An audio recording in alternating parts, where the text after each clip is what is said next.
Selamat pagi Ibu, saya Rajak di Kartatantero Laman dengan NIM 2021-2259. Nah, pagi ini saya akan melengkapi tugas mata kuliah saya, yaitu metodologi keperawatan dengan dosen Ibu Nurse Lydia Moji Lautan, Magister Keperawatan. Saya akan menjelaskan tentang asuhan keperawatan pada pasien dengan fraktur lumbal. Di sini saya akan menjelaskan bagian-bagian yaitu tentang patoflow diagram, lalu ada pola fokus, diagnosa keperawatan, intervensi, implementasi, dan evaluasi. Nah, yang pertama itu saya akan menjelaskan ada patoflow diagram. Patoflow diagram saya itu tentang fraktur lumbal.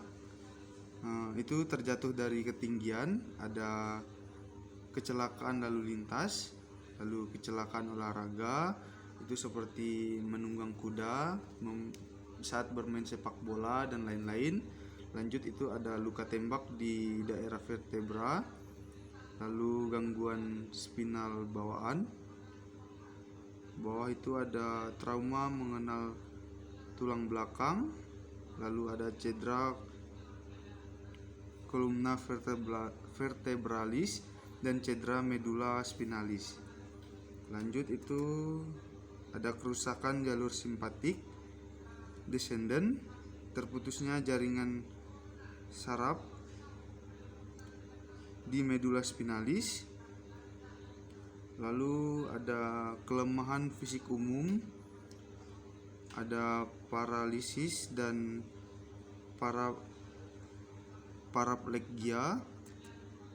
Itu masalah keperawatannya, hambatan mobilitas fisik. Lanjut penekanan jaringan setempat, itu masalah keperawatannya itu resiko kerusakan integritas.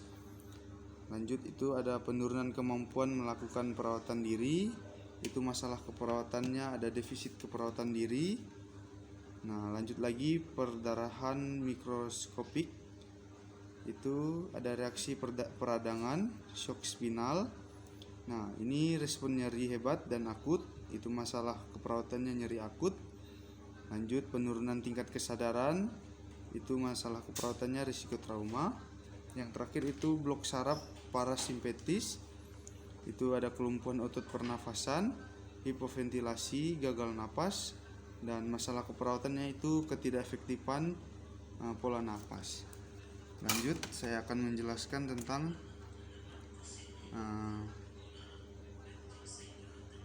tentang pola fokus. Saya mengambil 3 pola fokus, yaitu ada yang pertama itu pola aktivitas, yaitu di mana pasien mengatakan sebelum sakit pasien dapat melakukan aktivitas seperti biasa, dan sejak sakit pasien mengatakan aktivitas pasien itu terganggu karena terasa lemah saat ingin berdiri dan melakukan aktivitas seperti yang lain. Yang kedua itu ada pola tidur, di mana pasien ini mengatakan sebelum sakit pasien dapat tidur dengan nyenyak, dan sejak sakit itu pasien mengatakan sulit tidur karena sakit saat bergerak. Lanjut yang ketiga itu ada pola persepsi kognitif, di mana pasien mengatakan sebelum sakit pasien melaksanakan segala kegiatan aktivitas sehari-hari itu secara mandiri, dan sejak sakit pasien mengatakan sulit melakukan aktivitas kebutuhan sehari-hari itu dibantu oleh keluarga. Lanjut lagi ada kemudian dari pola fokus ini saya mengangkat diagnosa Ibu, yaitu nyeri akut, defisit keperawatan diri, dan intoleransi aktivitas. Selanjutnya untuk diagnosa yang pertama itu ada nyeri akut. Intervensinya manajemen nyeri, sehingga tindakan yang saya lakukan itu memberikan obat anti nyeri, sehingga hasilnya yaitu di hari pertama pasien mengatakan masih nyeri. Lanjut di hari kedua sudah mulai berkurang, dan di hari ketiga itu pasien mengatakan sudah tidak nyeri. Untuk diagnosa yang kedua ada defisit keperawatan diri. Untuk intervensinya yaitu dukungan perawatan diri, sehingga tindakan yang saya lakukan itu membantu pasien membersihkan diri seperti memandikan pasien. Yang ketiga itu diagnosa. eh, intoleransi aktivitasnya, intoleransi aktivitas.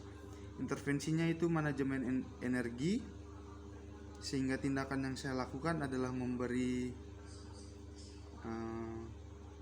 posisi pada pasien dan latihan rentang gerak, sehingga hasilnya di hari pertama itu pasien mengatakan masih lemah dan sulit menggerakkan badan. Lanjut di hari kedua pasien mengatakan masih sulit untuk menggerakkan anggota tubuhnya, namun sedikit-sedikit sudah mampu menggerakkan badannya. Lanjut di hari ketiga itu pasien mengatakan sudah mampu berdiri. Nah, sekian hasil presentasi yang dapat saya sampaikan Ibu. Lebih dan kurangnya saya mohon maaf. Saya ucapkan terima kasih. Selamat pagi Bu.